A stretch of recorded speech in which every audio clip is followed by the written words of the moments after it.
Hello and welcome to the National Curriculum. I'm Josh Parish. Joey Lynch with me today. Say hello, Joey. Hello, Joey. Literally, it's a functional thing at the start of the podcast so people who are listening for the first time know what your voice sounds like. It's a pretty basic. We'll have a discussion off air. Nick Devano, hello, Nick. Hello, everybody. See, I'm not going to say a dad joke this time. Just going to keep it simple.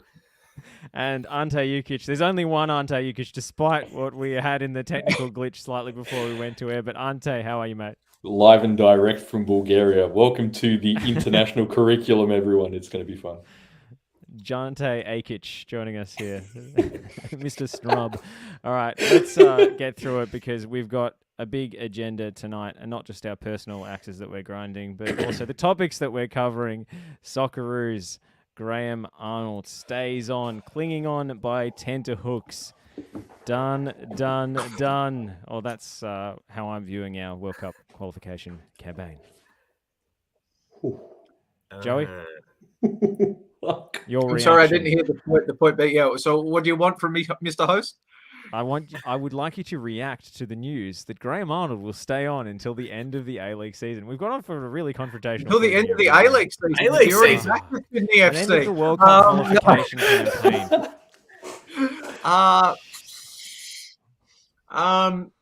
To be honest, if you told me this at any point that wasn't 5 days between the Japan and Saudi Arabia game, I wouldn't have been surprised that Arnold was staying on until the end of the cycle.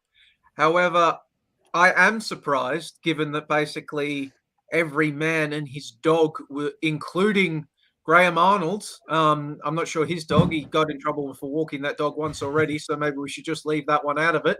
But even Arnold was under the impression that he was gone from the Socceroos gig. And then something has changed and he's sticking around to see out his contract until the end of the cycle, whether that happens after a defeat to the UAE, a defeat to Peru, or after the group stages of the World Cup, or when we all end up with egg in our faces and Australia wins the World Cup at the end of the year. But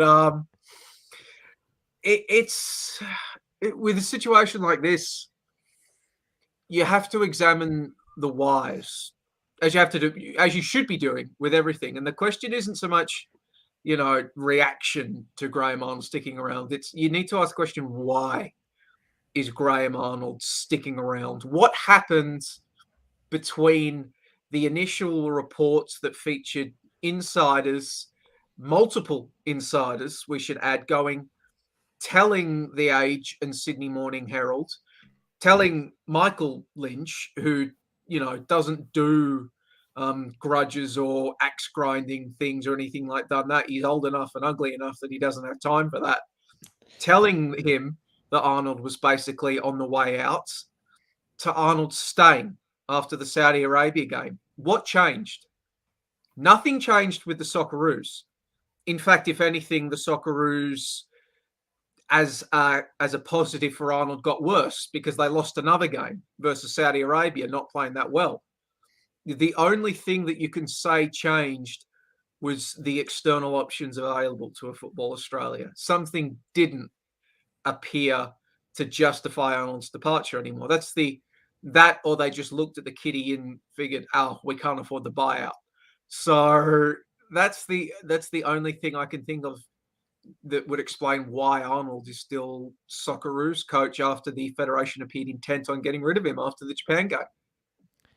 Ante, you were pretty vocal last episode about letting this thing play out, that Arnie deserves the chance to see this through to its logical conclusion. Can you expand on that, and what was your reaction to it?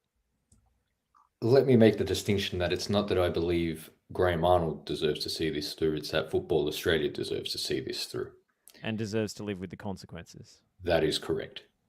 Because, shameless plug, like I said, for Friday's article that was on ESPN, you're more than welcome to read it if you are so inclined.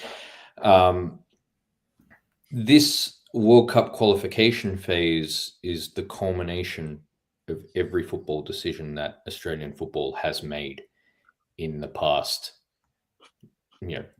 decade and a half, 2 decades, in terms of how we interpret and respond to what happens on the pitch. This qualification phase, like I said, is the culmination of all that.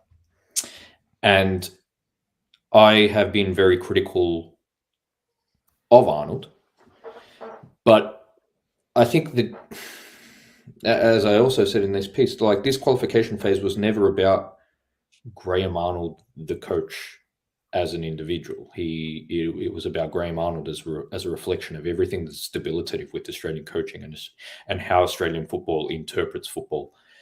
And in relation to what happened after the Japan game, they have Football Australia have essentially inflamed or exacerbated the sense of martyrdom that always accompanies Graham Arnold when he's met with duress.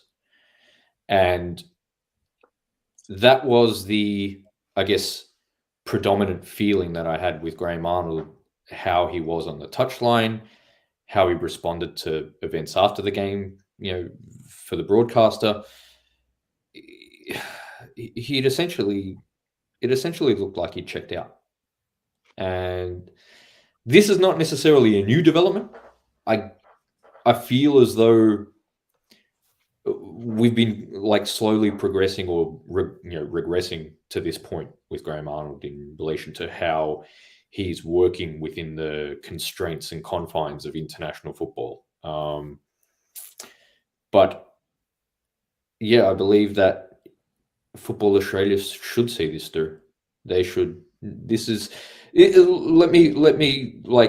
I don't want to be seen as destructive in this respect, but we have to learn the consequences of our actions, and however negative that might sound, however destructive it might sound, I think this qualification phase can either be a massive learning experience for Australian football, or it won't be. I sincerely hope that it's the former. Nick, can you deal with another one of your countries missing the World Cup? Do you think we've missed the boat here on hiring a gun for hire foreign coach to try and see us through a playoff in a miracle? Oh, for God's sake! Why did you have to bring that up? Joey, for God's sake, man! It's been 9 days on a day where England collapsed in another final today. I know, seriously, the richness. Just calm down. Right? It's been 9 days. I put this to the back of my mind. Okay, we're not talking about the Azzurri. We're talking about the Socceroos. To answer your question, Josh, no, I can't, because we'll talk about this later with the World Cup draw. Looking at the draw and seeing, the fact that Australia aren't there already and Italy aren't there, it was quite depressing, at least for me personally. But you speak about, trying to get a foreign manager and gun for hire. It's very similar to what Joey said. You're going to bring that up. I am. He's upset. He's trying to make a serious point. Yeah, man. Give him the floor. Give him the floor. I don't even know if I should speak. Literally. I'm done. I've had it up to here. My patience has been tested. Anyways. But what I was going to mainly say is, Joey made a good point about, foreigners, and in terms of, whether they were actually available, whether we could afford them. I think that was it. I genuinely think they probably had a look at what was available, whether they could actually get them, and they weren't available for them. So they said, well, we've got to stick with Arnie. I just genuinely think, as you mentioned as well, Ante, in terms of seeing it through, how many times are we going to, sorry for my language, but shit the bed in qualification phases, sack our coach and go for a foreign guy just because it wasn't working out at that point? I mean, 2005 with Good Sitting was very different. Very, very different circumstances. We haven't learned from the Ange stuff, and now we're already calling for Arnie's head. And just want to touch on one thing before I pass on to you, Joey. The discourse after that Saudi Arabia game on Twitter have I never like that was the point where I was about to honestly take an exodus for some of the crap I was seeing and some of just the absolute tripe that was being served up from some people about trying to compare apples and oranges with Ange and Arnie in terms of qualification phases. And, we went to the playoffs anyway with Ange, so, it doesn't really matter. It's all the same. No, it's very different. Very, very different. And then starting to look back and talking about English influence and all this other stuff and Poms versus Wogs and all this stuff. Like, where are people pulling this shit from? Like, in all honesty, where are we pulling this from? It's just, sorry, it does my effing head in. I'm over it.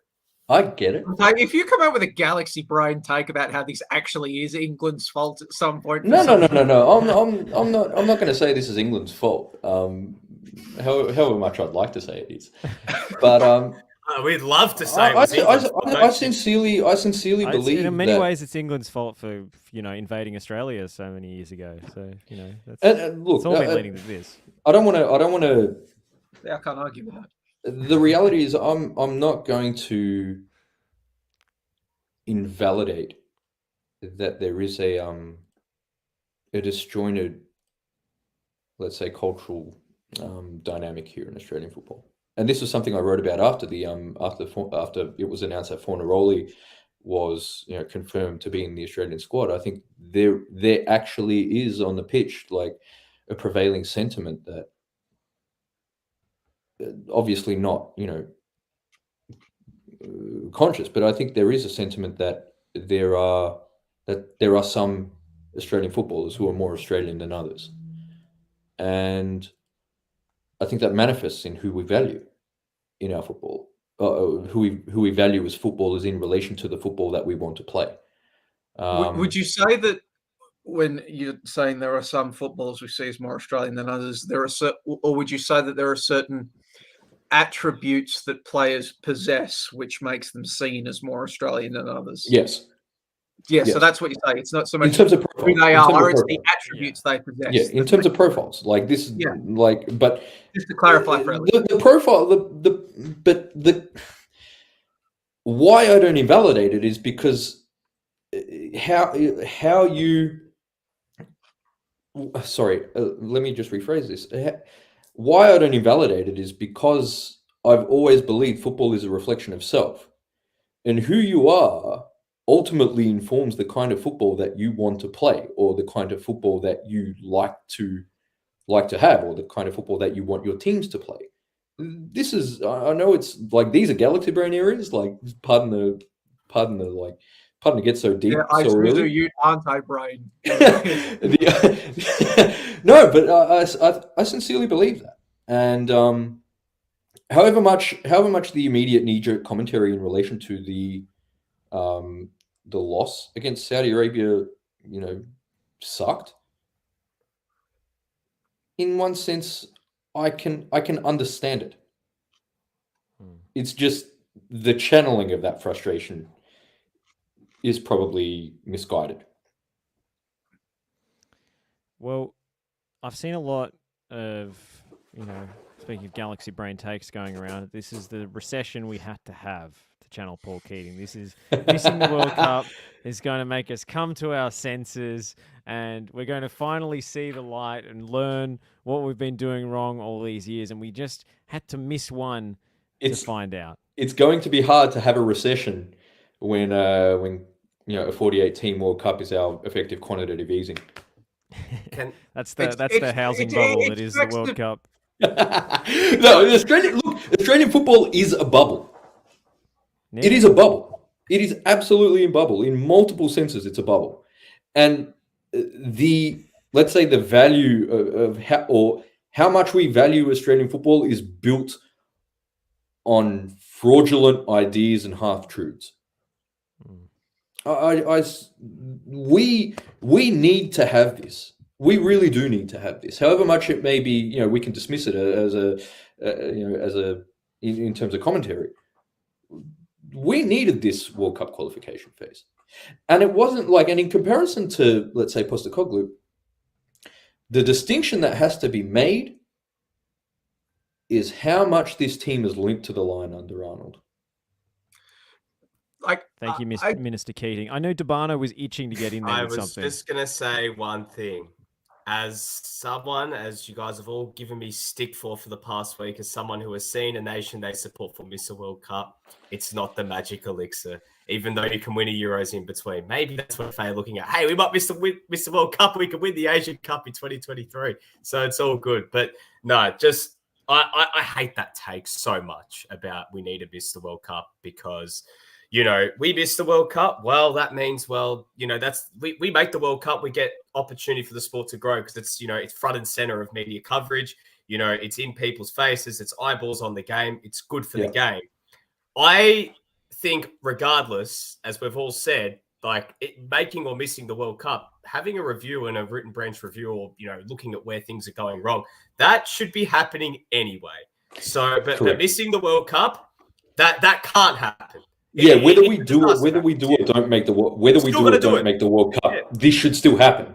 This is like how, let's say that. Yeah, I'm in agreement. Don't get me wrong, but it's just the nature of how we've gone about this, or the nature of absolutely this qualification phase, and how it's gone to the proverbial pier in this third phase. This reflects a lot of what is wrong in Australian football. And whether we do or don't make the World Cup, that dynamic doesn't change. It's not altered. Joey, how do we learn from this? Will we learn from this? Well, that comes back into this thing. We're talking about, there needs to be a gigantic review. Who would be doing said review? How would said review being performed? What sort of questions that would be asked? I mean, we've seen in the immediate aftermath of the reports that Arnold was going, that pretty much Tony Popovich became the presumptive candidate for the Socceroos job. Why? Yeah. Absolutely. When we don't understand the problem, essentially, in the same way that we didn't understand the problem with hiring Arnold. The reason Tony Popovich is the presumptive successor is because of the two sweetest words in the English language, default. Default. Yeah, default, because he's currently the most well-resumed coach in the A-League men's competition. Ergo, he is the best domestic candidate. No question surrounding what methods delivered him success at domestic level and the continental level with the Wanderers campaign. What sort of factors behind the scenes at the clubs he was at played in his success, and how both of these factors would translate to the international stage. It's just simply a matter of, well, he's the most. He's got the best resume, so let's call him up. So I question, what exactly is a root and branch review conducted, in this vein going to accomplish? We have seen with the direction of the Socceroos going. We saw when Ange Postecoglou departed, who was appointed, Bert van Marwijk, almost a complete philosophical opposite to Ange Postecoglou. And then when we were looking for our next successor as the long-term Socceroos boss, what was it? Well, we went to the well with the best A-League men coach back then. Let's just do it again. Without that much thought surrounding the transfer, how his system would transfer to the international stage, because it's become quite clear at this stage that Arnold has attempted to impose his system on the international game. It was never just, guys, I could see it in about 2 months' time. If Melbourne City win the championship this year, PK's name's going to be I'll get to right up there as well. No, I was just going to say, Joey, before. Speaking of inflexibility, that PK's name's going to be thrown up there without even looking at the way he coaches. And the same matters completely for Kisnorbo as well, even more so than Popovich, in that every single one of Kisnorbo's accomplishments as a coach have come in that very narrow CFG pathway. And there is absolutely zero indication about how he would function outside of that controlled CFG pathway. In fact, you and I, Ante, were saying up in the shadow realm that there are basically only 2 teams in the A-League men's that have a philosophy that would survive the departure of a coach. Sydney FC, Arnie Ball, which we've tried at national team level now, and City because of the CFG influence. Just that Kisnorbo would be considered a national team boss 2 years into a senior men's career without having demonstrated. Go ahead. Sorry, I didn't say survive. I said operate on the basis of a game model. That doesn't necessarily mean it's sustainable. Just let me clarify there, Okay, Joe. Don't twist my words.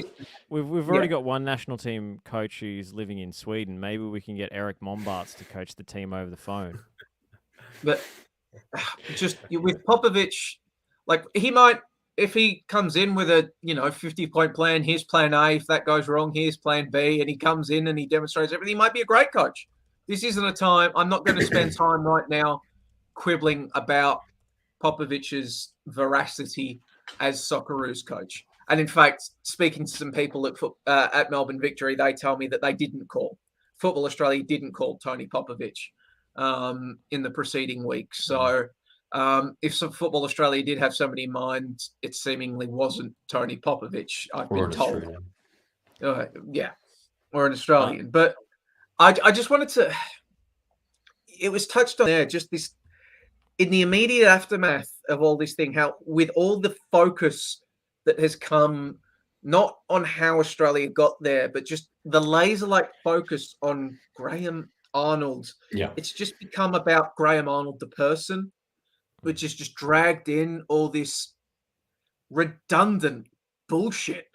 Like, when we are judging this campaign, yes, at some point we can discuss historical context, but it doesn't matter, that Australia also had to get into a playoff, under Ange Postecoglou, has nothing to do with the fact that Australia couldn't beat China in a must-win game, couldn't beat Oman in a must-win game, couldn't, use an emotional homecoming for the first time in years against Saudi Arabia and get a result in that game.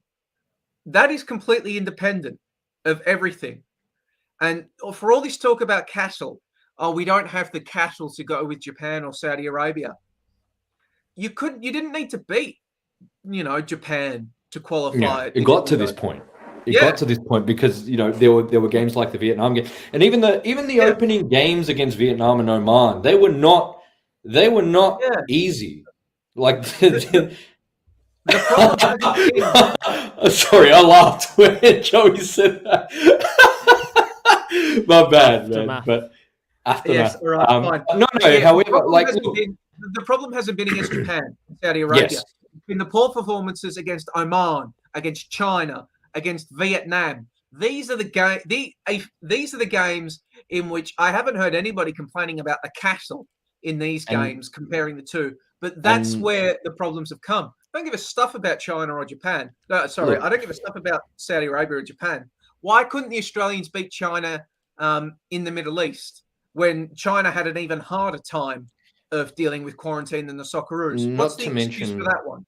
Not to mention that game in isolation, but just as we said when we were up in Sydney, we weren't able to act upon the underlying issues that belied the nature of those results. And the reality is, like, I must disagree for a little bit, because everything in international football acts within a continuum.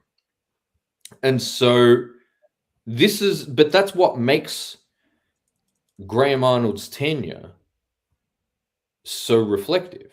It's because we did have the body of evidence that had existed over the past two World Cup qualification cycles. That's what makes this one so, let's say, reflective of how we debilitate footballers on not just on a Socceroos level, but how we debilitate footballers at every level, or debilitate decision makers in football at every level, because it ultimately informs what happens with the Socceroos. And sorry, did I would just hear a cat? Yeah, that's my cat. That's my cat, Axel. Sorry, guys. See, she's that cat's just saying preach, Ante. Like, you know what? Because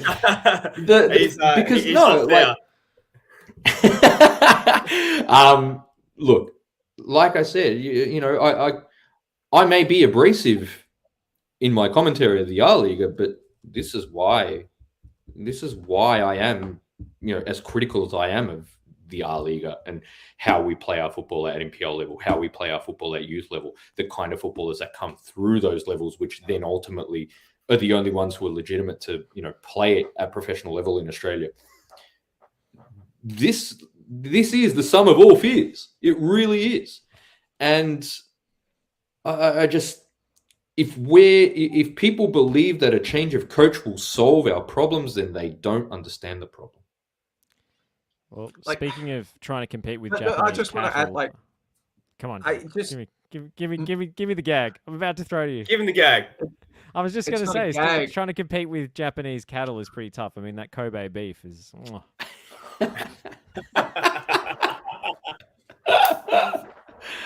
it's But, worth it, right? I think this comes down to the inability to recognize that multiple things can be true at once. Yes. The entire thing, this entire thing, as you say, Ante, can be reflective of systemic failings across Australian football across decades. And Arnold can still have done a bad job. Yes. They're both they both were. True. They're both one or true. the other. Yeah. The reality is, there could have been the failings, and it still could have gone better. yeah, but it doesn't necessarily, as we come back to this, whether Australia qualified for the World Cup doesn't necessarily change the realities of what faces Australian football in order to, let's say, improve Australian football on a systemic level. But I guess this has been the thing that's been that I've been mulling over. Australian football needs long-term change, but I guess logistically, Australian football can't see past next week. It's a tricky dichotomy that we have to work to, but it takes balls. We need balls. We need people who are willing to make big decisions and who at least see the big picture. Sorry, we're talking Simeone here. We need to see the big picture here. We need to see the big picture. Yeah. And if we're wasting, let's say, we're essentially wasting the Silver League money on the A League and the sustenance of that operational model. What are we doing? Listen, Tabano? I can't figure out how to embed tweets on the stream, but Shane Henry, Geraldo, just shout out to Geraldo, man. TWGF alumni. It's true. It's true. Read it out for the pod. Shane Henry / Herald 0. In the absence of me being on this fine show, repeat after me. The cattle isn't there for Peru just as much as Australia. Correct. Which he follows up with saying, but for real, this campaign ending at Peru's hands, provided we get that far, would be sadly appropriate after the last one finished with people in Oz football lamenting a lack of NRI talent and not caring to learn a thing from the very same opponent under the same coach, which is absolutely true. Facts. I've seen people talking about, well, Peru was probably the best draw Australia could have gotten. Really? Even though they have their own version of Oriundi in La Padula, but look, there's no La Padula slander on this. No, there will be no La Padula slander on this podcast because he's Serie A banter era royalty. But Gareca's utilization, in contrast to Arnold's utilization of the players he has, is night and day. And I said this on Friday, or for Friday's piece. Australia can still qualify. Australia can still qualify, but it doesn't render all of this irrelevant. Can I just say one small thing? I think that in any sort of business team, whatever you have, I think constant review is always a good thing, as you mentioned, Ante. In terms of, someone having the balls to do it, well, who's going to have that balls within the Australian football ecosystem? Does anyone have those balls? Or is we going to have to hire externally and get someone in, to actually come in and maybe do that? Who knows? But I want to answer this question here really quickly from Jack. Just reading it out for the pod listeners. Nick, do you not think that argument of us being front and centre of media coverage, that is a bit meh? We've made 4 straight, and aside from participation rates, it hasn't taken us to the forefront of our sports media. Well, yeah, no, not really. Because if you think back to maybe 06, 10, 14, and even 18, when we played and we made World Cups, we were front page, we were front and centre of news bulletins. It was there. More importantly, I remember $20 million is a lot of money. Yeah. So there was there. I know you're young, Nick. I remember when we weren't making World Cups. Well, I was okay. When we weren't making World Cups, I was 4 years old. I don't remember a shit thing from 2002. Okay, I remember. I was young, but I remember. I remember my own minutes trying to cover it. All right. Well, Knights put on a hell of a spread, but it wasn't from any journalists getting very many inches in the paper at that point. It was worse. It was worse, Jack, if you can believe that. Yeah, this isn't Pepperidge Farm remembers. It's actually going to get worse if, we miss the World Cup. It's going to get worse than what it already is. And it's dwindling right now. And I'm not going to go too much into, the sort of A-League coverage at the moment and Socceroos coverage and Matildas, etc. But that's already dwindling. But if the national team plays well, even as we saw in 2018, when there was already sort of the shift coming out of, the News Corp era and everything else moving into a different way, when the Socceroos were playing and when they qualified, beat Honduras, when they were playing against France before the World Cup, we were front page. We were back page as well. That's important. That's one thing you got to remember. Like, as much as, newspapers are an old thing of the past and everything, it still is there. It's history. It's a physical copy to actually say, hey, we're actually on the back page at this point. When we were in, we made that World Cup.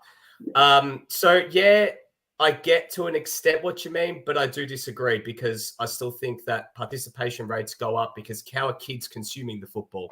They're consuming it via media and the mediums that are there. So they see it on news bulletins, advertisements, everything else. They want to play the game through that. So that's just my 10 cents on that. Well, now it might be TikTok. And to be honest, broadcasters probably dip into TikTok as we get close to the World Cup as well because they'll want to pump up, hey, we've got the rights, and they'll probably have paid advertisements up here all over YouTube, all over Facebook, all over Twitter. They'll be everywhere. Like, God's sake, on Twitter today, I don't know if it's just my algorithm, but I'm getting main event bloody, ads for WrestleMania every second tweet. Like, this is what's going to happen. They're going to pump money into that. So, that's because it's tracking the group chats and it's all you ever fucking talk about. Not really, no, not really. I know. Sorry, we're deleting Signal in that case. What I was just saying, just last point of that. Look, I think regardless, if we make the World Cup, we get that media coverage because at the end of the day, the World Cup is arguably second behind the Olympics, if not ahead of the Olympics, is the biggest world sporting event like ever. So it's going to happen. I'm going to go through all these listener comments. Edmund says, if history circa 1974 to 05 is a guide, World Cup qualification failures normally didn't result in soccer bubble burst in this country. Well, yes and no. I mean, we didn't have a professional league, so the stakes are kind of higher now. The pie is bigger, and the costs are more higher. Precarious. The costs are much, much higher than they used to be. We're not suggesting that if the Socceroos miss the World Cup, football will cease to exist. People will still be playing it and consuming it. It's just a matter of what kind of health the game's going to be in as a result. And I'd say the barriers to re-establishing a professional league is probably a lot higher now in 2022 than it even was back in 2005. I mean... Jack also says this was a perfect chance for Vince Rigari to make his TNC debut following his beef with Mr. Robbie Slater. You had your chance, mate. Good leave. You had your chance. Bloke pulled out after Shrekgate. No ticket. Had your chance, but not. You know what? Media watch. Let's go. Alan bringing up the fact that Macedonia didn't qualify. I'm gonna leave that one as well. Is that? Hey, that's Ben Halloran. Shout out to Alan Riley, man. Good profile picture. We like it, but love it. They had to beat Portugal as well. Come on, that's tough. There's 2 million people. 2 million people. Can I just play the people the little clip that I was looking at earlier that I've now downloaded and added to the actual... Oh, God. Go on, then. Oh, no. Oh, Madonna, you got to bring that up. I'm upset. I'm so upset. I don't know what to say.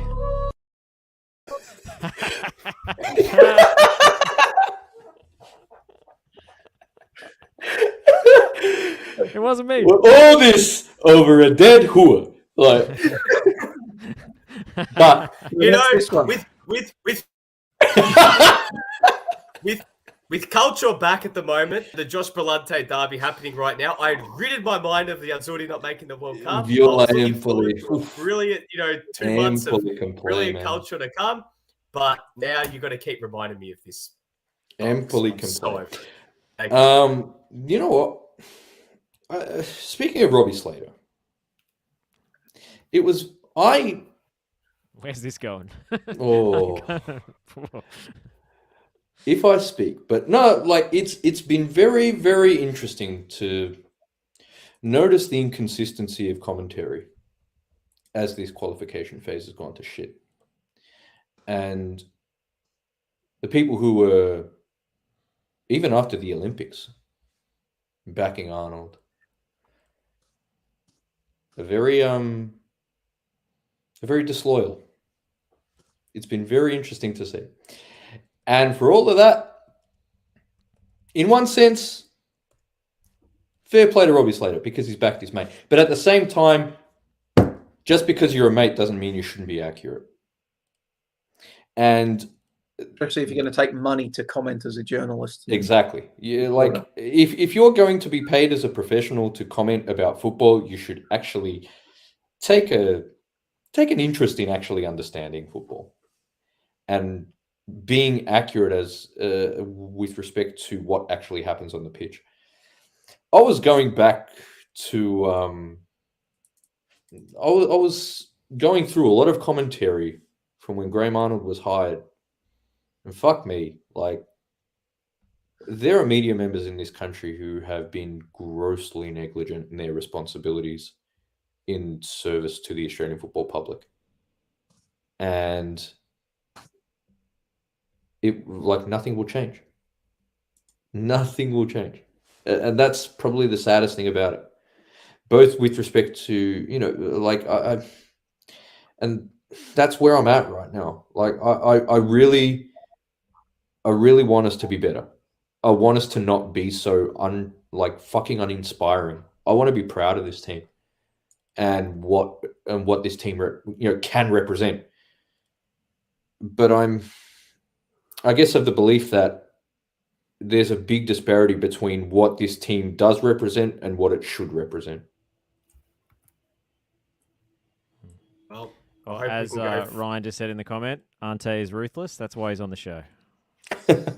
And also, speaking of great listener comments that stroke our egos, shout out to Ben Smith. Friend of the pod, Ben Smith.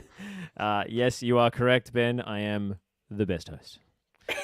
Let's move on. Joey in the mud.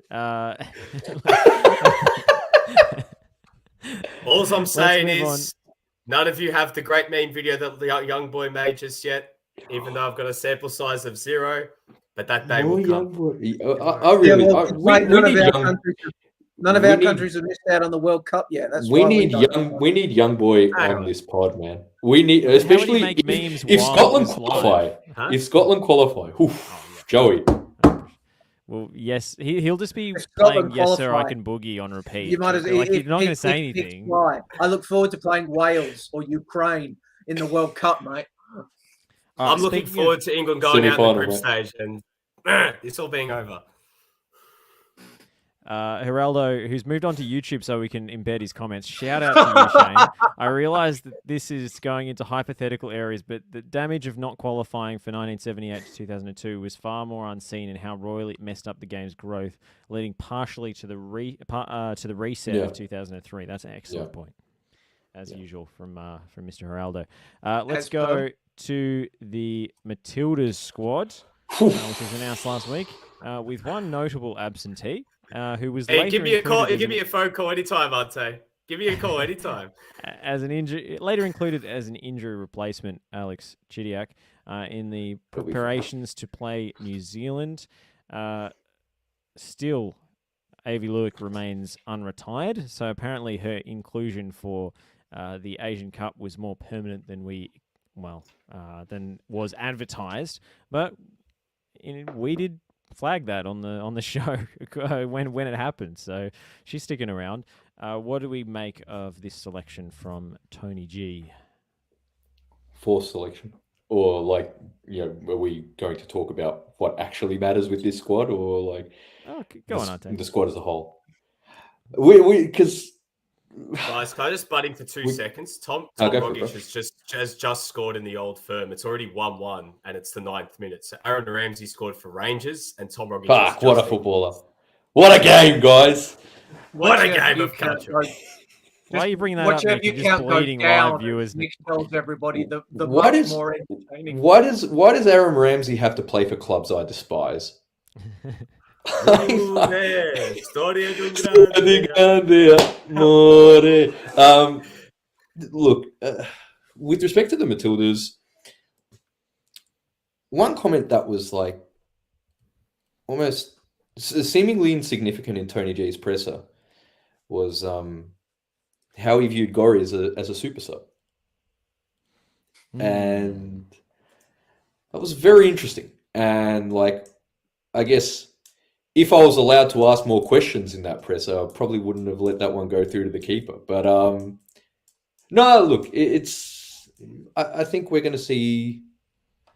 I think that's my first impression. I do want to save some evidence for this respect, but I think we're going to see more of the same from Tony G. Hopefully, over the next week and a half, I'll be able to find out more as to why. So I'm not really going to kind of go all in, but so you're not WhatsApping each other yet? I don't have WhatsApp, man. You know that. For context, Ante's follow-up questions were interrupted by the media officer at Football Australia because they were running out of time, and because Tony he asked G like said, 6 of them. Well, Hey, I only asked 2, and I got stopped on the 3rd one. All right, I understand that I was hijacking the presser with some football questions. Ante got stopped when he was on a hat trick. As someone who wasn't in the presser and listened back to it, Joey's tweet made it sound like it was a real hostile, like Tony G was like, really hostile. No. I was expecting a Luke Beveridge-like situation. You have it in for us. But then listening back, it was like the most wholesome interaction possible. He's like, well, you can call me anytime, mate. Ante, if you get that number, I'd be calling him anytime, mate. Like, just give him a buzz. Be like, hey, let's talk some ball, man. Well, apparently he's in the Whit Sundays at the moment, so he might be interrupting his holiday. No reception, no phone reception out there. He better have a bloody good tan by the time he rolls around on Friday. If he's in the Whit Sundays. No, he's Scandinavian. He'll be red.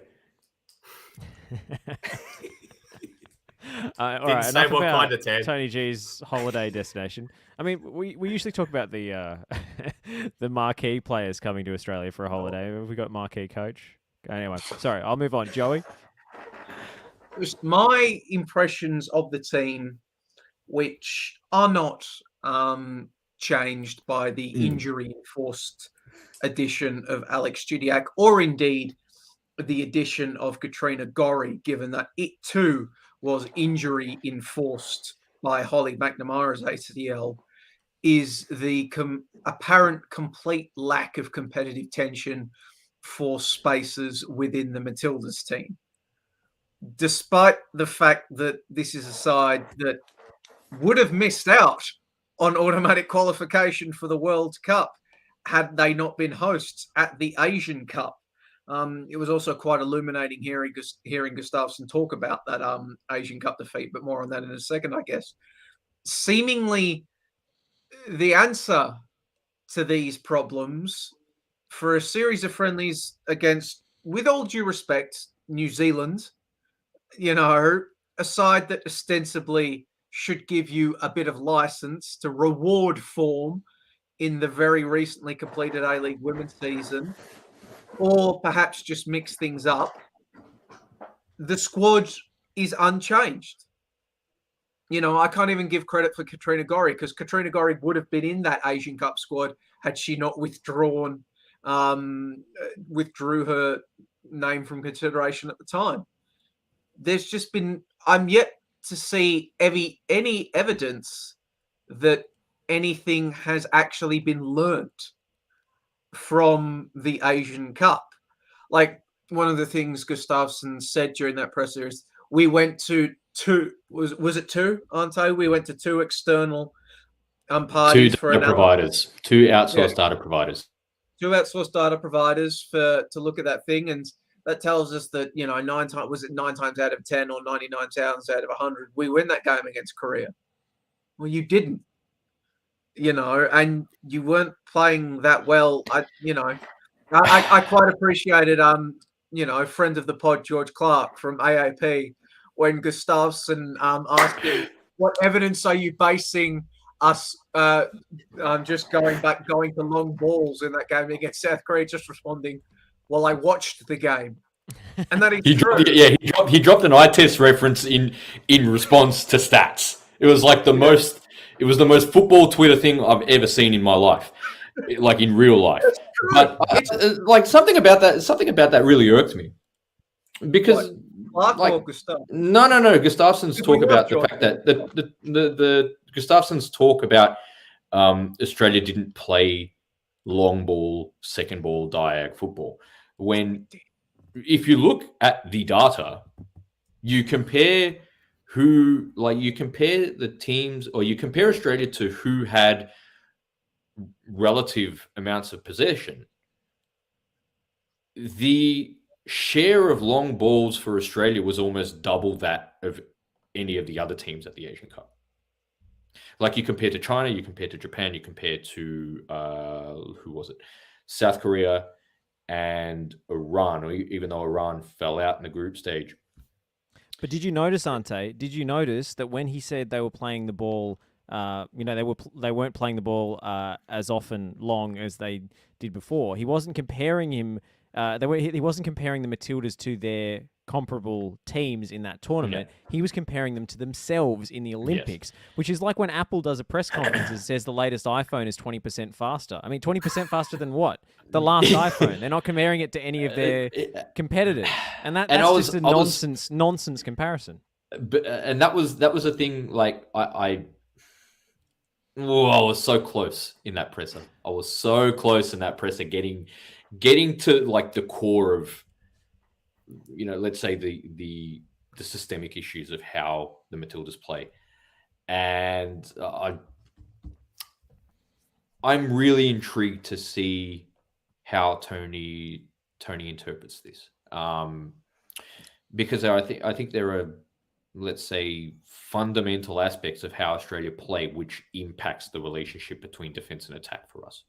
When you look at how the Matildas are against better teams in immediate phase of defensive transition, that relates to how we play with the ball. And I'm very intrigued to see, one, how Gustafsson interprets this, and then two, how he responds to this, especially with a midfield of very varied profiles this time.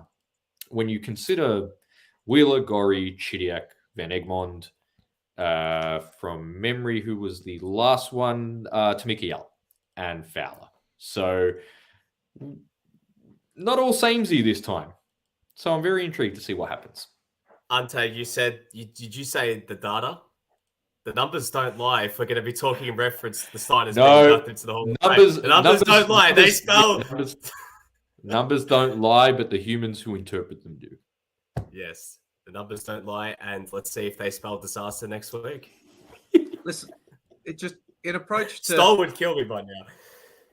On that subject, Ryan says, where is Nick Stoll? I thought availability was the best ability. Bang, bang. No ticker, Nick Stoll, mate.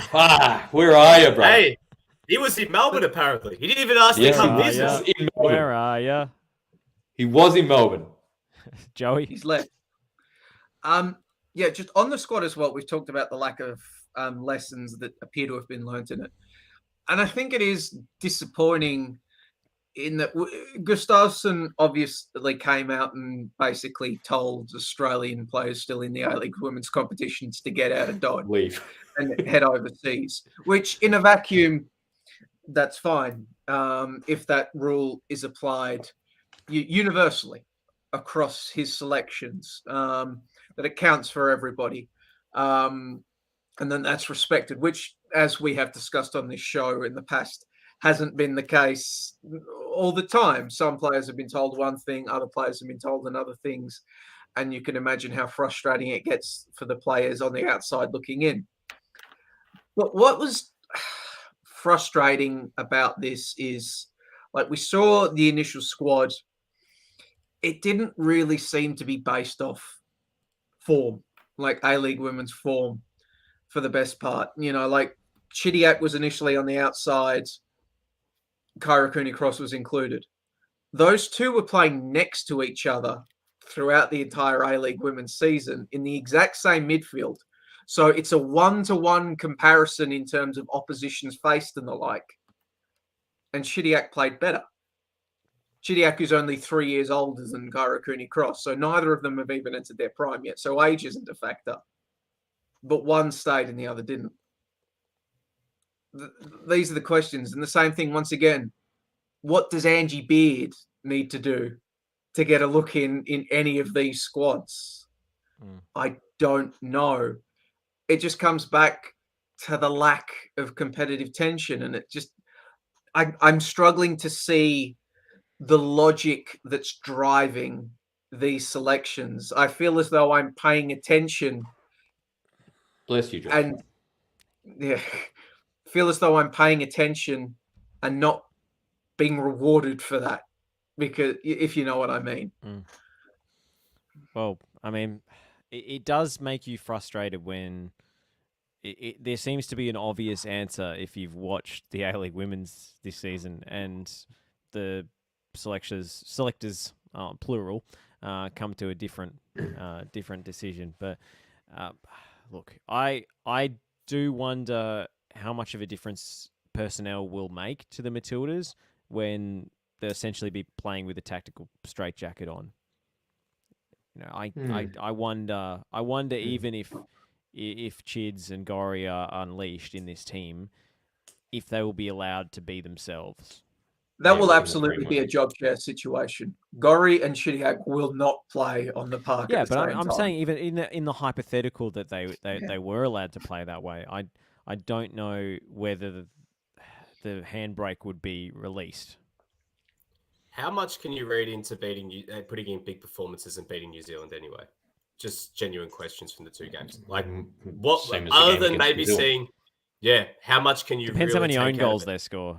But and even in the games against Brazil, even in the games against Brazil, there were aspects that showed we were really suspect and volatile. You know, when especially like even in the first game when we played with Kyra Cooney-Cross as a defensive midfielder, there were very, very apparent susceptibilities in how Australia played. Sorry, go on. No, I was just going to say, like, because it's a difference if we're talking about opposition, just based off, again, no disrespect to New Zealand, but Brazil and New Zealand, very different teams in terms of quality. How much can you take out of, more than likely the Matildas winning both games, because everyone looks at results and results are a good thing, aren't they? Instead of process. If the game style doesn't change and there still are those same issues we saw at the Asian Cup, are we going to be having the same conversation in a week? Well, New Zealand was the only team up until the Asian Cup that Tony Gustafsson had actually beat inside 90 minutes, weren't they? And they only won that game 2-1. Like, they scraped over the line in that game as well. So... Oh, no, they beat Brazil as well, didn't they? So I lied on that. In the friendly. That was that was the only competitive game. But that was after if we're talking before that was the first game he won in 90 minutes, because the Brazil game was in November. The Olympics were in July. So still all the same. I don't know. Any final Matildas thoughts before we move on? No, all good here. Like, I think with the Matildas, it's very easy to get polarized and start talking about certain players, particularly young players, and kind of heaping a whole stuff on them. You don't blame any young players, especially for the situations they find themselves in, if they're getting picked or if they're not getting picked. They're being put in a certain situation to become flashpoints, I think. Yeah, it's important to note. All right, how do you think, coming into this window, how do you think Australia should play? Better. No. Yeah. Lineups. Put a lineup. Oh, starting lineup. Well, I mean, how should you play? I mean, it's a friendly. They're friendlies No, against not New how Zealand. should you. How do you want to play with this squad? Gorry, Chidiac, and a runner in the midfield. Okay, what do you complement that with? In up front or in defense? Where Everywhere. Everywhere. All right, let me hang on, let me pop the squad. Hang on. Start. Right. You stop playing Sam Kerr as just an Easter Island statue up front. Knocking everything in. You deploy her wider. I don't think that's going to happen. Yes, I'm cool with that. Essentially. What? Yeah. What? Like, I guess this is something that hasn't been considered. Why don't we play with two up top? I think it's fucking two. Oh no, I think a 3-5-2 would actually help. I think it would help. Gosh. We've got an issue at centre back, and it provides extra cover if you can get a centre back in there to help out Kennedy and Polkinghorne with the lack of recovery, pace, and turning. Isn't wishing for a 3-5-2 almost isn't it just kind of flirting with it will inevitably end up with either Steph Catley or Ellie Carpenter as a centre back in that system? The thing is, it doesn't have to happen because, as much as we talk about Ivy Lewick, coming out of retirement, it's a long, farewell Dwayne Wade kind of tour. It's, we can play her in the heart of a back three because she's got the ability to play out. She's decent with her feet. Like being a 6, she can drop in and be the person in between. You can play. I know Alana Kennedy and Claire Polkinghorne aren't necessarily the quickest players, but you can maybe trial that and play Ali Carpenter and Catley as wing backs. That might be an option. But but Joey, you do make a good point. I think if you did go to a back three, it'd be something similar to what we saw at the Olympics, where it was 3-4-3. All systems go 3-4-3, Ali Carpenter and Steph Catley playing, or one or two of them playing as, right and left sided centre backs, and one of the wingers, whether it's Kaya Simon or Hayley Razzo, more than likely Hayley Razzo playing as a wing back. And that's fine. Like Hayley Razzo playing as a wing back is, more than viable. But if it's a 3-4-3, we're playing hoofball. No, not in a 3-4-3. I think look, if we play in a 3, we can absolutely play 3-5-2. But I would much rather have Ellie Carpenter playing as a wing back. You could like in a 3-5-2. You could play Wheeler Gorichids, but you could even you might be able to get more out of Fowler. And Fowler playing her as one of the midfield, like in the middle, or playing her out wide, or in the front too? In the middle. Yeah, you can you can probably maximize penalty area entry with Fowler, and probably utilize Cooney Cross in a similar way, and you're not taking away what Ford is best at, and you're still keeping Kerr with an ability to stretch a defense, and do what she believes she's good at, essentially, just with a better hand. Yeah, good points that Ante about Fowler being, sort of a late run merchant in a 3-5-2. The best example of that is the 3-5-2 we see in all of football is with Inter and how they use Nicola Barella as just spamming late runs, getting in those areas to play final balls or scoring goals. And that's what Mary Fowler does really well. And with Barella, and with to use that example, with Barella, you have like an incredible DM who plays without the ball. Australia has that. Like the Matildas have that. Like theoretically, it can work. It's not like we're transferring. Because Team X does this, Team Y can do this. Like there are attributes or balances in profile that are compatible to for the Matildas to play in this way. So what? Basically, if TNC coaches the Matildas. We've got incredibly elongated and contrived way for Ante to get to his 3-5-2 points, says Alan. I did want to see what you guys thought in that. So we got Lydia Williams in goal, or are we shipping her out for Tegan Micah or Mackenzie Arnold? I'm thinking Mackenzie Arnold because she's playing. Whoever's Fine for me. yeah, whoever's playing, yeah. I'd be fine with Casey Dumont if I'm honest, but she's not in the squad. So I think Casey Dumont needs a rest, man. yeah, She fair, needs some fair, time fair, off. fair. She So was we've wrapped in got bandages like goalkeeper- Lawrence Thomas Goalkeeper after the XY, grand final. we've got goalkeeper XYZ, back three, Kennedy, Polkinghorn, Lewick. I'd rather Yes, try I'm happy somebody with that. else. I wouldn't mind it. Who's in the squad? Charlotte Grant. Charlotte Grant I or don't know. Courtney Nevin. Yeah, I don't think we really have experimented enough in this squad. That's why I'm annoyed with it, because the Asian Cup was a failure. We haven't really played since then. Isn't that the point of And these friendlies? We've or is gone the point back of these to the friendlies to tried. get tickets out? Yeah, well, we've Well, gone back it was to the tried and true. And It was incredibly noticeable in the press conference. Did you pick up it? He didn't say performance or preparation mode once. He's back in experimentation mode. Yeah, he never we've said gone back. the we preparation. flipped the or whiteboard performance. over, and we got a He's- clean whiteboard again. Back to the drawing bought- board. No, but you know what? Like, there's scope to do this. Like, there's scope to at least try shit. Like, and not even with respect to, let's say, a forward, for example. I think we can better integrate Simpson coming into next year. She's absolutely a viable option for Matildas going forward into a World Cup, given who Australia has. Like, she's compatible. All right, so let's keep going. So we've got, just hypothetically, so we've got Polkinghorn, Kennedy, third defender, could be Lewick, could be experimental figure.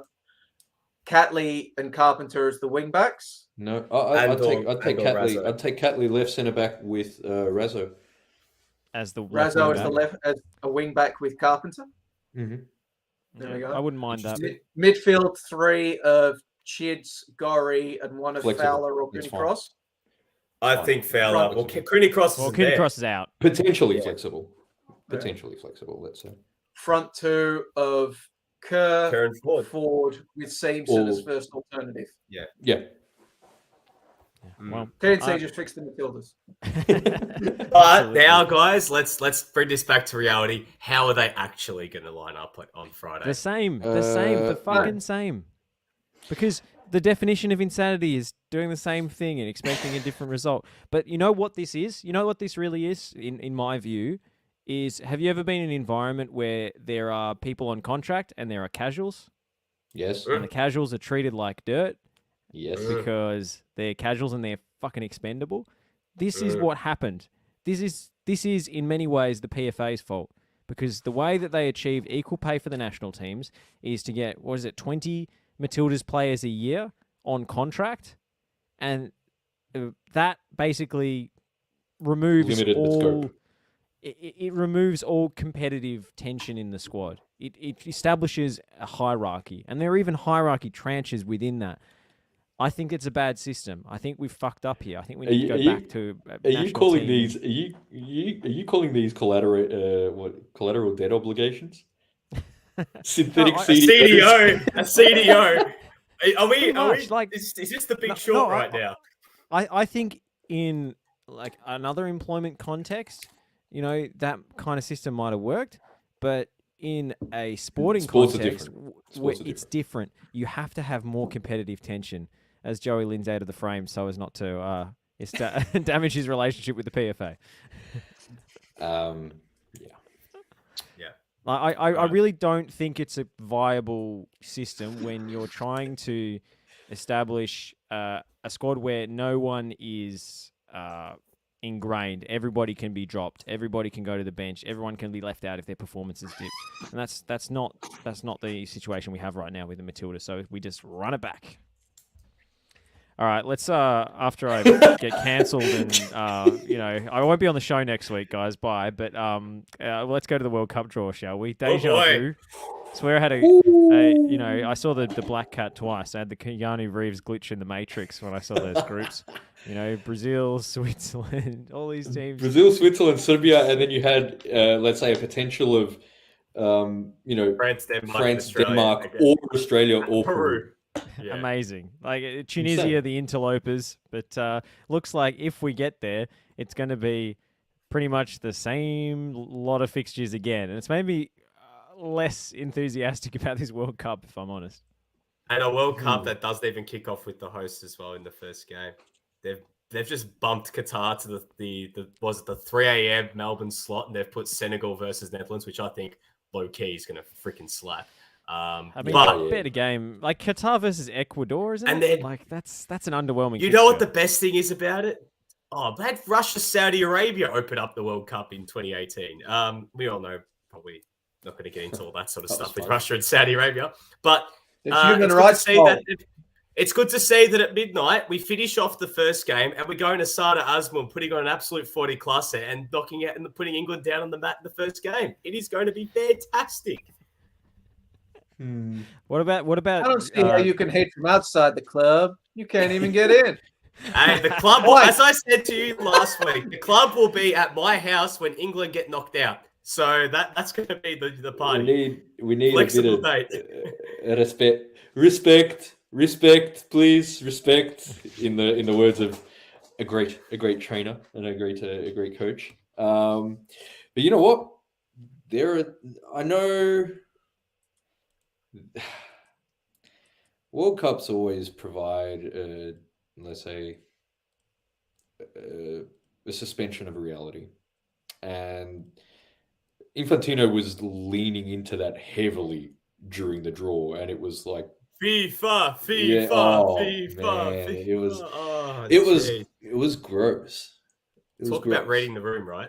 Yeah, man. But with that all being said, there are some ripper groups in this tournament, man. I can't lie, man. There are some good groups here. Like, you know what? Did Germany get knocked out again in the group stage? Well, let's talk about Group E, because Group E is like the group about we don't talk about their histories at a certain point of the 20th century, right? Between the three teams that have qualified. Not going to get too much into that. I think that fell a bit flat, but anyways.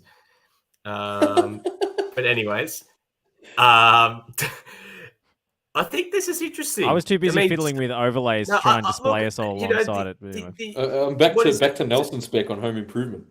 Isn't it? So Spain, Germany, Japan, and potentially Costa Rica, New Zealand. Yeah. I think Germany looking at a third place finish potentially, because I think Japan might enhance their way to a second place finish. Japan might do it, man. Japan, like people are already saying, like, 1 and 2 already wrapped up, man. I'm not so certain. I think Japan has a chance to get through that group there. Ante, I want to ask you about Group F though. I want to ask you about Group F. You're winning Group F? Yes.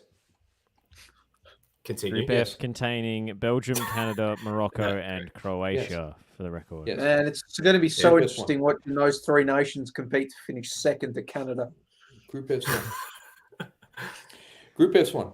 I'm and I started. You're already moving beyond Belgium. You're just done. He's thinking round of 16, man. The lid is off, baby. You think I'm thinking round of 16. I'm thinking quarters already, man.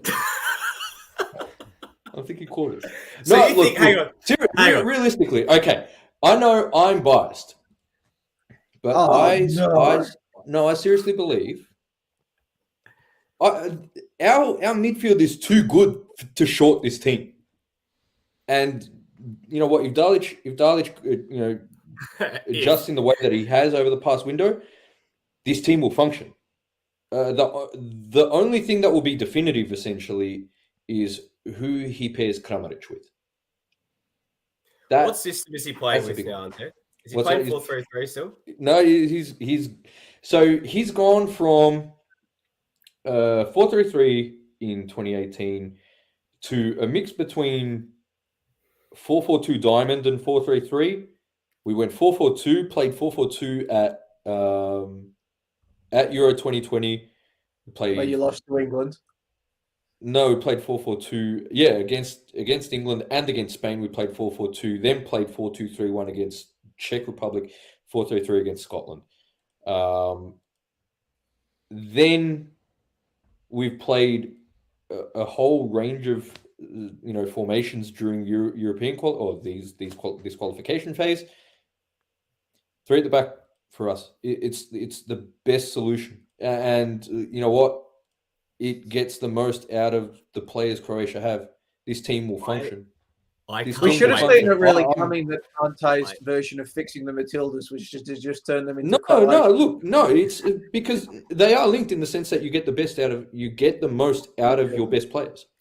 Can I just say, before the NRI fiends come in and turn around and say that Belgium are going to finish top of the group, I can't wait to see, as much as I liked what Roberto Martinez did with Wigan, I can't wait to see Roberto Martinez ball fail again at a big tournament. Man, Belgium is why the term NRI exists. Let it be known to the punters. The gods. Let it be known to the punters. Because if you shout out to the Ireland fans who, in a recent friendly against Belgium, when Thierry Henry's face, the assistant coach, came up on the screen, boo, like the loudest booing you've ever heard in your life. Respect. It was just. But you know what? I think Morocco is it's an open group. It's an open group. Ante's gone with the group is 1 to. No. Like we'll win it, but this is not going to be like a canter because. I'll go for it. I was just going to say, I'm not ruling out Canada either. I like Canada, man. They're right in the spirit at the moment, the Canadians. Like it's an open group. But look, the reality is that it becomes a matter of matchups. In the same way that it was for France in 2018, like we called it in those Mundial musing shows on FNR, but we spoke about France getting stronger over the course of the tournament for the pure fact that they weren't going to have the ball. You compare how they played in the group stage against Australia, Peru, and Denmark, they were arse. But as soon as they didn't have the ball, like they were unlocked, Giroud can play, Griezmann's, has more space to work in. You have, pace on the break as well. Like Mbappe has become a far better player within these 4 years. Like he's just about the best player in the world. The matchups will be interesting. Is it a different proposition with Benzema in the mix this time? 100%. I think they've got a bit more in the front final. I think he sticks with Giroud. Yeah, mate, breaking the record, Giroud. Or is he not going to score a goal for the whole tournament again this time? Nah, look. If think about the goals they scored at that tournament, fucking in 2018, Jesus Christ, against Australia, they had that deflection that bobbled that went off the bar in the net, and then they had that went all the way to the final. Like even the goal that fucking Griezmann scored against Uruguay for 2-1 when Tavares made that double set. Even the VAR decision against Josh Risdon, I'm still Jesus angry about Christ, it. man, they were kissed on the proverbial the whole way through. Like, but it'll be great when they knock out England in the quarterfinal. Let's actually go through the groups and give some quick predictions, shall we? All right. Group A. Yep, Qatar, Ecuador, Senegal, and Netherlands. That's going to be a fun group, man. That'll be a very fun group. I'm going Netherlands top. On the subject of Qatar, I think it's also noteworthy that this draw, we've sort of kind of seen, and a few writers that were present at the draw have noted it as well. Qatar have now sort of begun to push back against the criticisms that they have been facing, and it's the home stretch now. It's real, and they're beginning to push back. And like we've seen now apparently rainbow flags will be confiscated, and Qatari officials are telling Gareth Southgate to go and get fucked. Get fucked. Basically, it's going to be remarkable because. Like the lead into this World Cup, like this World Cup in Qatar, bloody hell, man! Yeah. Like, but all I'm saying is based Italy.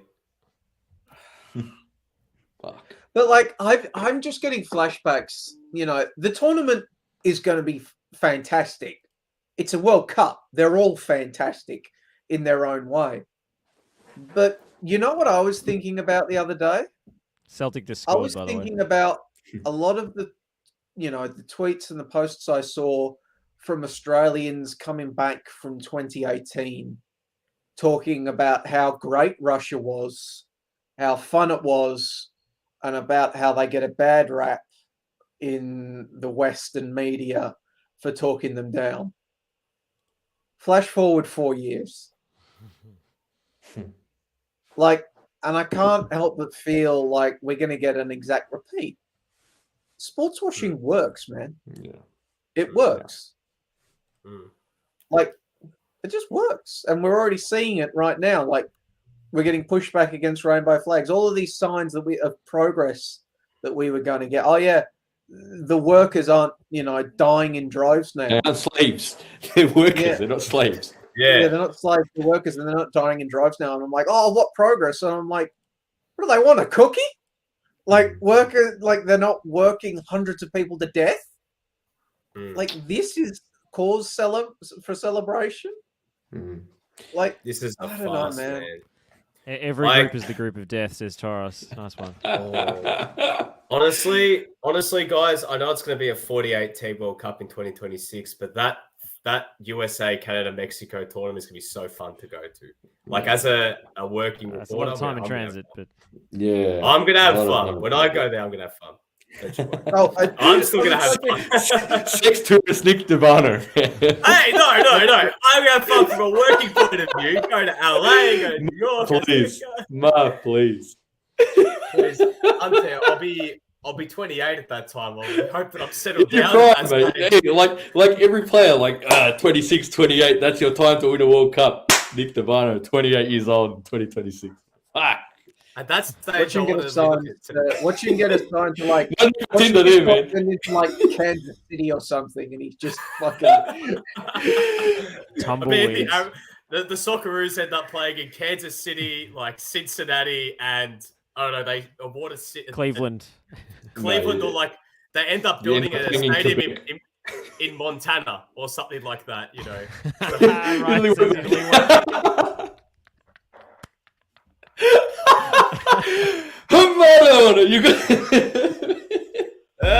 I'm not on it. You got to bring that up. I'm upset. I'm so upset. I don't know what to say.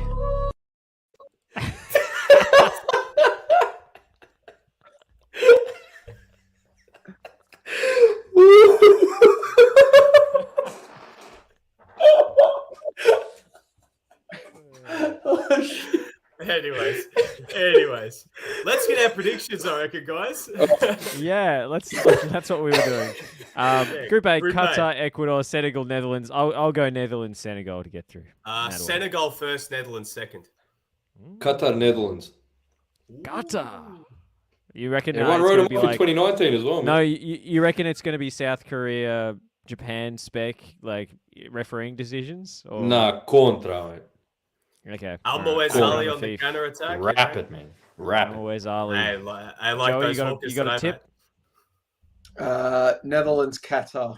Ooh. Okay. Wow. Two Qatar predictions. The next group is England, Iran, USA, and the winner of the Euro playoff, which will be Scotland, Wales, or Ukraine, I believe.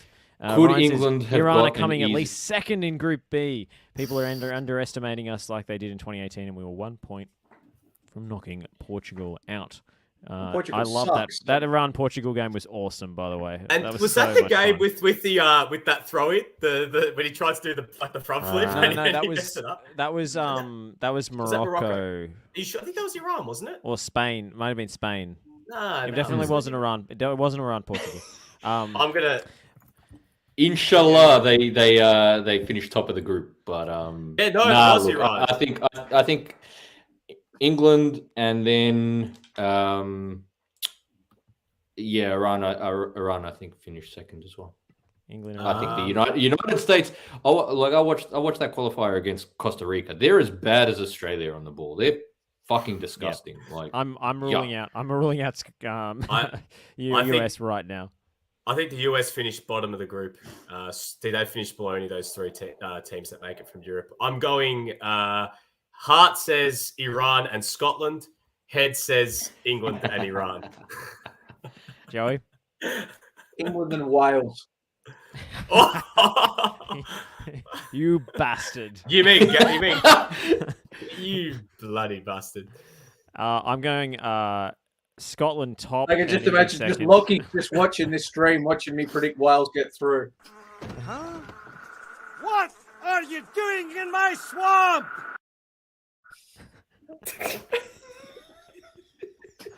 Oh god, the more Yeah, videos I play, like the more six different clips things I have to tonight, edit. not the one that ends with the gun being pointed at the screen. It just has to go up, man. All right, Group C. Argentina, Saudi Arabia, Mexico, and Poland make up Group C. Argentina, Mexico.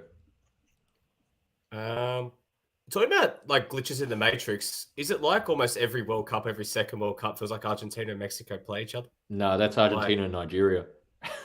Well, they played, was it 06 and 2010? Definitely they did, I think. 06 and 2010 they played. And because 06 was the Maxi Rodriguez banger, wasn't it? In extra time. Yeah.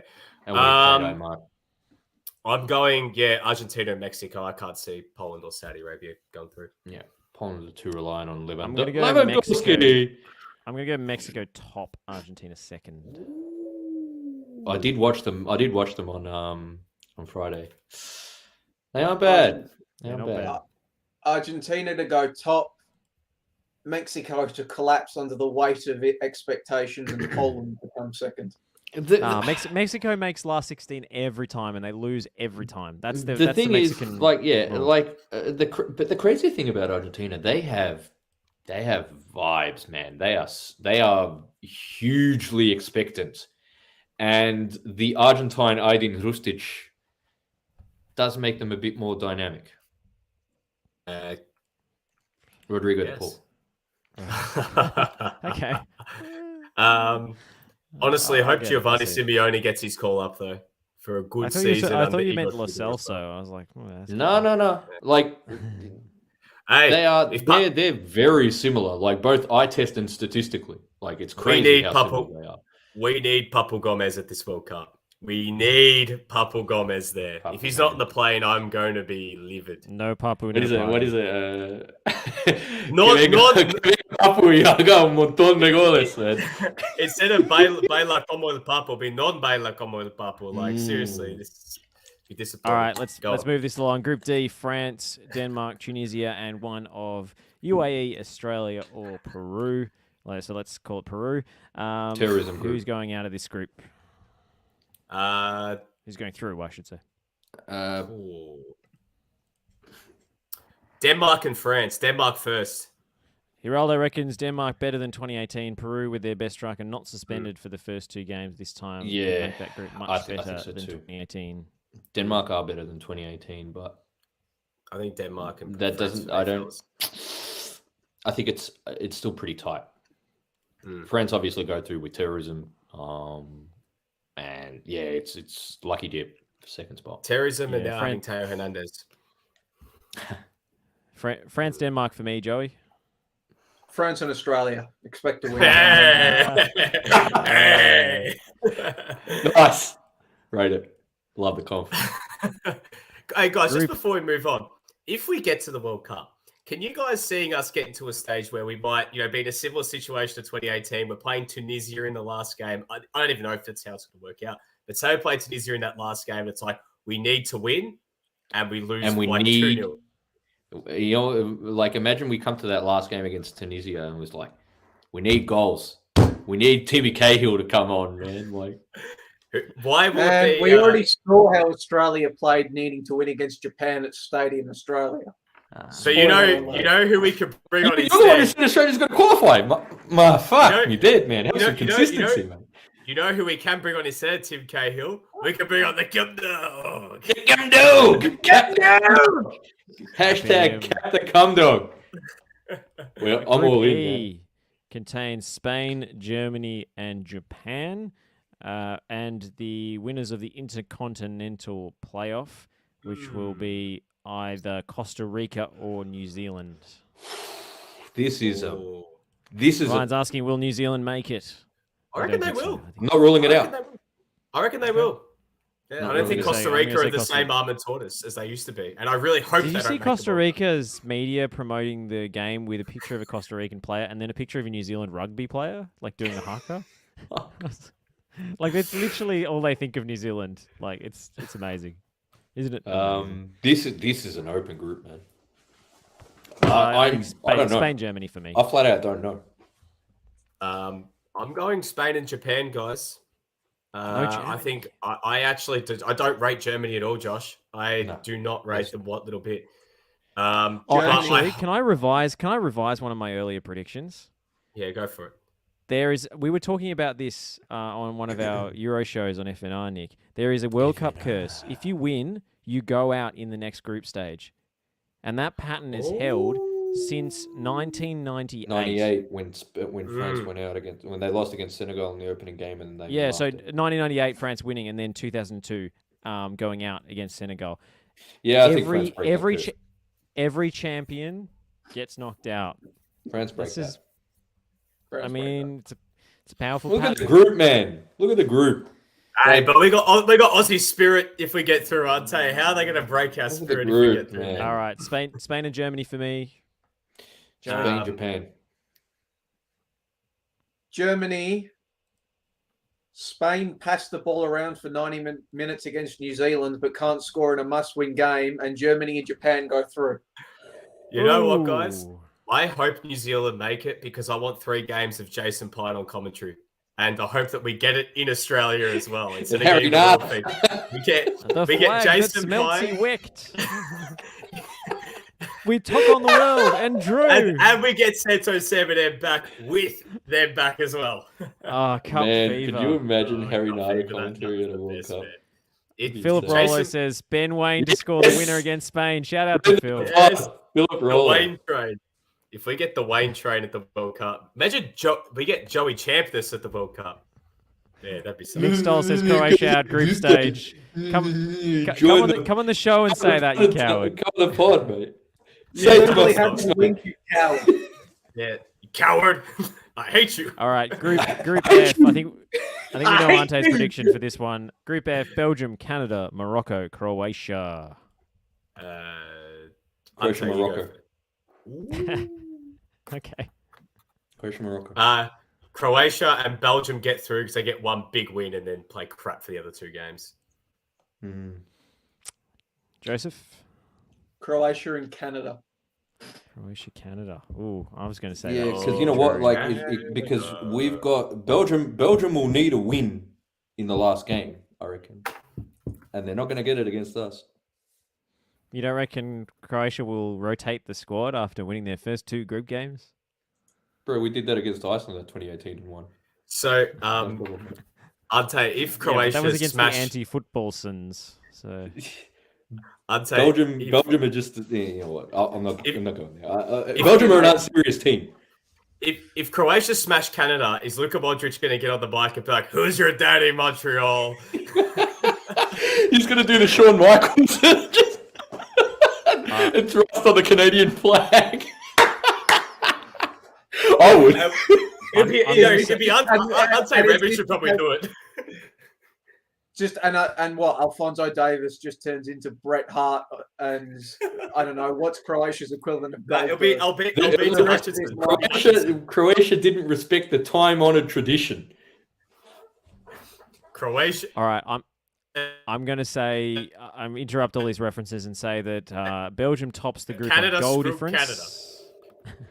And Croatia comes second after the 2 sides draw in the last game. Belgium being a group stage team who racks up goal difference against minnows and then chokes when the going gets tough in the knockouts. Brazil, Serbia, Switzerland, Cameroon. Can we just roll this back from last time round? 3 of the same 4 teams. Brazil, Serbia. Brazil, and I'm going to say Switzerland. Do you remember the Serbia-Switzerland game last time? That almost do we remember the Serbia-Switzerland game, Josh? It was an international incident. It's a cliff debacle. Do you remember the Mitrovic sandwich? May I remind you of the... a certain celebration, you know? Yeah, Serbia go through. You may and may not see at George Andrews Reserve on a weekly basis. Serbia go through and then beat Portugal in the round of 16. Oh, again. Not about the qualifiers.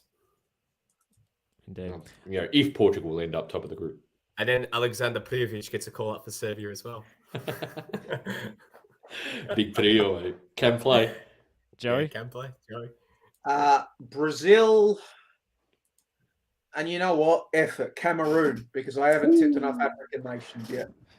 Hey, we Joey haven't feeling gotten to the appointed best there. one yet. Brazil, Serbia, and now my favourite group in the whole tournament. Portugal, yes. Ghana, Uruguay, Korea Republic. Oh, The my otherwise goodness. known as Yeah. the fuck This is a group and Uruguay a half, group. man. The They all Pakur hate Frimpong Uruguay. revenge Guys. game. Guys, have you guys had a look at the fixture? Ghana and Uruguay played the third group game. Yep.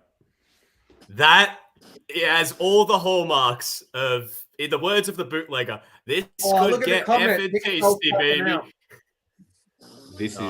This is a ripper of a group, man. This is a ripper of a group. This is the quintessential too close to call. Nick, we already did France, and I already made the point about the curse, the winner's curse. And then he reckons they're going out. Say it to me face, mate. You fucking wrong. I'm gonna say I'm gonna go Portugal finish on 5 points and top the group because everyone's gonna just car crash and draw against each other. And then Ghana scrape through with a heart and soul win against Uruguay in the final game.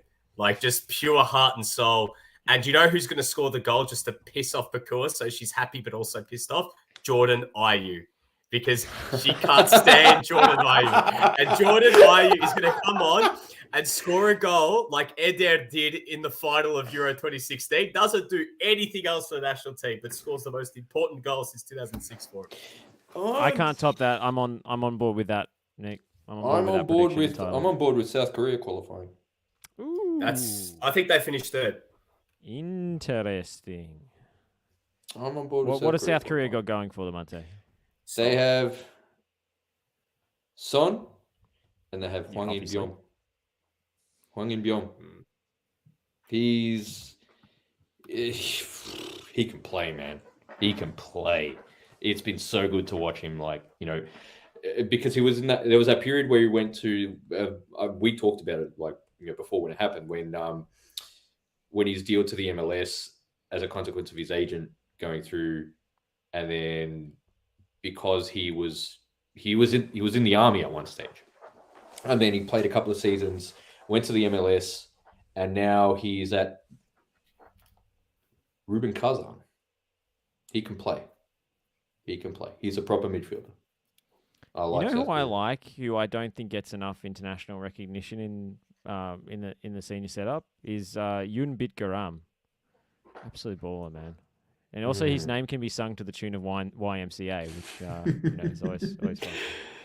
I like him, man. You know what? That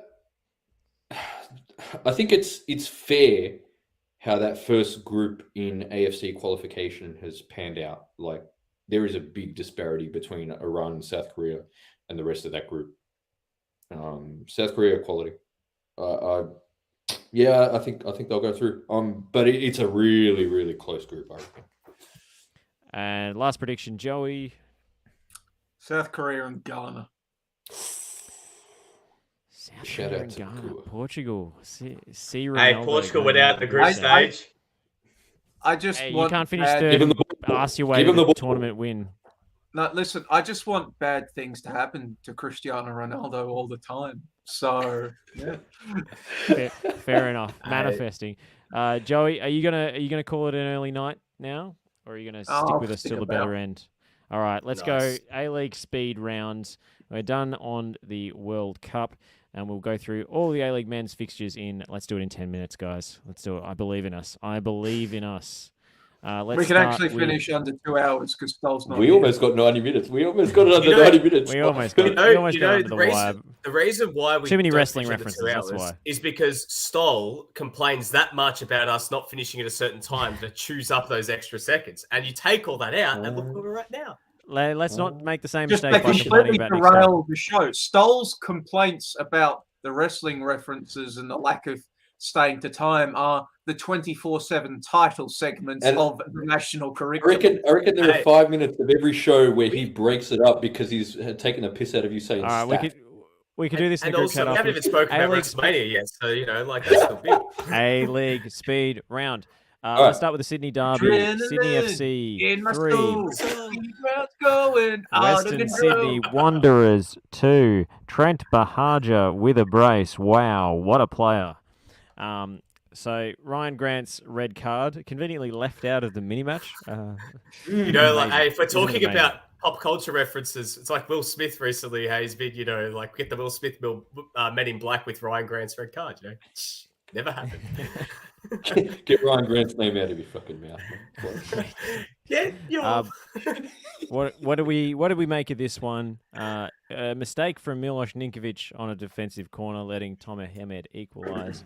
But Trent Bahaja with 2 breakaway goals in the second half, securing the points for a pretty struggling Sydney FC outfit, and that is a very important win for their finals chances. Shit game, born of pragmatism. Yeah, I didn't know Tomer Hemed was allowed to score from open play anymore. So that was a shock. Neither team played well. And if Sydney FC are going to rely on Trent Bahaja being lethal in front of goal to win them football matches moving forward, Not going to be able to do it. Yeah. Well, potentially an even worse game was Adelaide United 0, Melbourne Victory 1. Victory mustered a total of 1 shot on target, which was Marco Rojas's winning goal in the 7th minute. Probably the most notable thing out of this game was recurrence of some Josh Cavallo-related booing among, let's say, a small segment of the Victory travelling support, which we're still waiting to hear back from Victory, from the club on official comment on that one. But good on the supporters who did take to social media to call that out. Can I just shit? Joey? Go on, Joe. Good on the Victory supporters for calling it out and getting on it immediately. Yeah. I get the distinct feeling that if this has indeed happened, and as we say, we are awaiting official confirmation that it did happen once again, inevitably, I think a part of it won't just be booing Josh because of who it is. It will be booing Josh as some sort of infantile reaction to the criticism that was received from the first incident at Amy Park, which it's not worse. It's just so stupid. Like, you already said it. Yeah. Like Juvenile. you big bad idiots accused us of being homophobic. So now I'm going to ironically be homophobic to own you. Like, what? Yeah. Like, It's pretty I edgy. don't get it. I don't get it. it's not edgy. It's just it's No, not no, edgy. no, no. Like Not cool. It's just stupid. It's shit. Yeah, like I said, good on Victory fans. The vast majority of Victory fans for calling it out, as they did the last time. We'll see what happens from it. You know, and as has been pointed out, you know, it's like the Adam Goods. We're booing him because of this. We're booing him because of that. Really? You're booing him, you know, to steal somebody's username because he's a flog? Like, just grow up.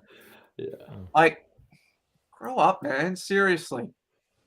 Like, booing somebody because they're gay. Like, do you really have that? Like, and this is a message to anybody that would boo anybody because they are gay. Do you really have that little much going on in your life worth feeling good about that you can only get your rocks off by paying money to go to a ground and boo somebody because of their sexuality or their skin color? Like, Yeah. I don't get it. I think it lots of is- things. But, The sad thing is that we're still having this this is still coming up as a conversation that we have to keep calling it out because this shouldn't be happening anyway. It's so messed up. It's so like, so even messed up. if it's just one fan there that's just decided to boo, It's one too many. Mm. And like, even if we're wrong and none of it was happening happens the other night, this shit still needs to be said because we have not reached the point where there are Josh Cavallos at every club. Like In every sport, everywhere. Yeah, if given the choice between not calling it out and calling it out, you call it out every time. Yeah. Because Absolutely. the alternative is that when it does happen, you don't call it out, You facilitate. and somebody that really needs the support doesn't receive it. Yeah. Like, Well I'm said, never going to Joe. apologize for calling out accusations of homophobia. Like, I'm not. Fair enough. And nor should you. Let's go to Western United 2, Central Coast Mariners 2. The Cum Dog. Captain Cum Dog. Cum Dog! Two goals. The second in particular was marvellous. Cum but Dog! he was denied the Yeah. hat-trick and the win by Jamie The Young. Hallway on Monitor! penalties, whatever. I've lost my train of thought. Whatever. Captain Cum Dog. That's all that needs to be Yeah, said. No, about this look, game. honestly, having sat through this game, Cum Dog versus Graham Arnold in a kennel from hell match. can I just Custody say of the Cum Dog match. seeing the Cum Dog go from undesirable in Scotland to undeniable in Australia, to use another wrestling reference that Stowe will not be happy about. It is great to see him in this form at the moment because Nick Montgomery summed it up perfectly in the post-game presses. Like, he's, 26 right now? He's, hasn't reached his peak just yet. We can still get 5 or 6 good years out of him. He has something that no other Australian forward has. He's got 5 goals, 5 assists, gets himself in good areas. These are his words, by the way, Ante. This is what he has to say. But 5 goals, 5 assists this season, and he was fantastic yesterday. He could have had more than just a hat-trick. He even had said it was not a good penalty. It wasn't the best save from Jamie Young. It was, just a really poor penalty of the day. Western United were not good. Let's just sum that up again. They were not good. They were open defensively. The chasms between midfield and defense were just like, they were maddening about how big they were, letting Cummings and co, really just have fun in there. But then Western United going back the other way, they had a good run at the start of the second half, scored a nice goal through Prijovic, and they conceded straight away. They never actually, in my opinion, there were maybe a few bits where they looked like scoring, but they never really looked that convincing. Aloisi spoke a lot about, some areas. I saw that little sub comment that went up just there from Ante. But, Aloisi spoke a lot about the conditions. It was a bitter day yesterday. It was like 13. It was windy and everything else. But I don't know. I think they were quite fortunate at the end of the day that they got a point from that. And they're starting to lose ground at the top right now. Like, they're in a safe enough spot to say they're going to finish top 2. But first place, City is starting to get that gap on them. And I don't know. I'm getting a feeling that I wouldn't say the wheels are falling off, but that doubt is seeping in with each passing performance. Starting to limp. Yeah. Interesting. Yeah. Well, let's go to, speaking of limping, Wellington Phoenix 0, Melbourne City 6. Shout out to Teo Pellizzeri on the commentary for the Manita when it went to 5. Among other references this week. Yeah. Yes. Shout out to Teo. Very, very one-sided game. Involved. Manita's involved. This will make headlines. headlines. Well, it was actually, I did see a Wellington Phoenix fan page, just doing the Mr. Incredible meme with, finally a Wellington Phoenix kickoff time that's not like after 9 p.m. in New Zealand, and then the slow descent into darkness as each goal went in, which summed it up pretty well. But hey, no more daylight savings, so you'll be able to watch Wellington Phoenix get thrashed at far more convenient times. Can I just say, just in terms of this game, Patrick Kisnorbo saved his best quote of the season for this game. A shout out to Forza Harrow for it's not a crowded field for Patrick Kisnorbo quotes. Yeah, but Harrow asked him about, you're starting to look ahead, you got a bit of a gap on top of the table, Premier's played in sight, blah, blah, blah. And PK turns around and goes, the only plate that I'm thinking about is the plate of pasta I'm going to have at my grandmother's tomorrow. And I got to say, PK, like, kudos to you, mate. I would be too if I was going to my nonnas for lunch the next day. So shout out for that. But Melbourne City, I mean, it was peak Melbourne City. You know, Wellington just crumbled after the second goal went in, and they started all right, Wellington. I've actually got to say, first half, they were all right. But, you know, once the goals started flying through, and Wellington is so undermanned, especially in midfield right now, they crumbled. Like, you know, they were just not in it. And I've got to give credit to Marco Tilio again, scoring twice off the bench. They just looked really, really good. So good win for City. Wellington, though, their defence and their goal difference might be the reason they don't play finals. And that's a real shame because their best football has proven in a pretty dull season for the whole league that they probably should be a finals team when they're at their best. Well, let's go to, well summed up, Debano. Let's go to Brisbane Roar 2, Newcastle Jets 0, where the breakthrough in the 83rd minute was made by Mr. Henry. Damn, too short. Hang on. Do it again. Sorry, it was by Henry.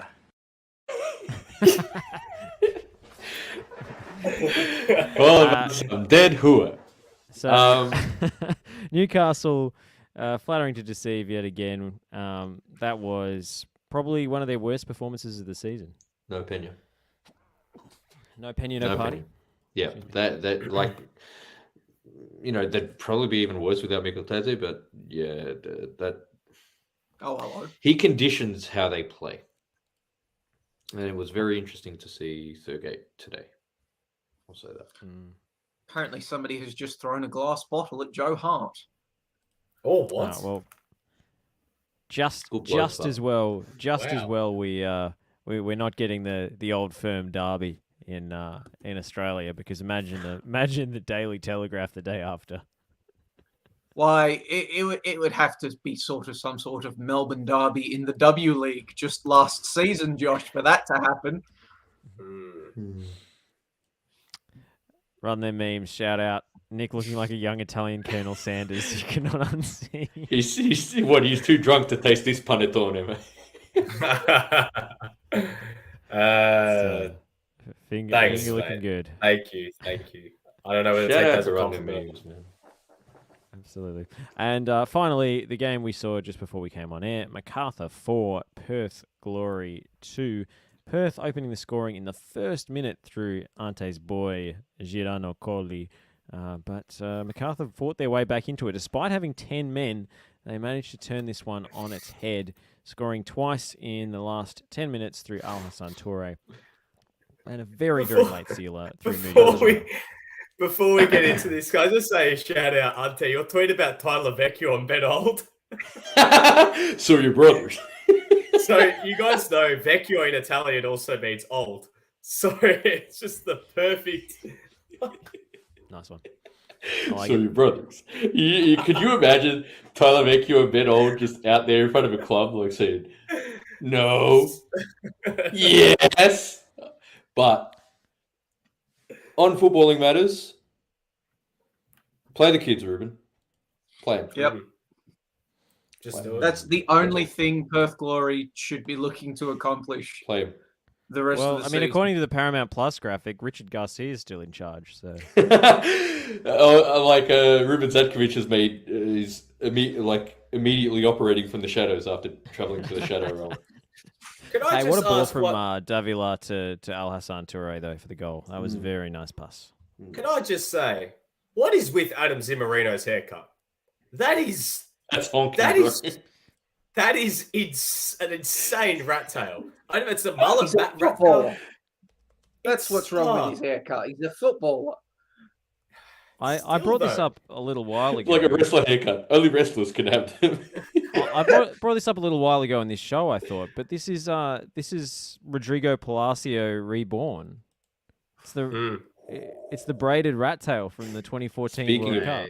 Speaking of Serie A's banter era royalty, See what the A-League men cannot be a proper football competition until one team is playing 4-4-2, and at the front two, one of them has the hawk haircut, the other one has the animal haircut.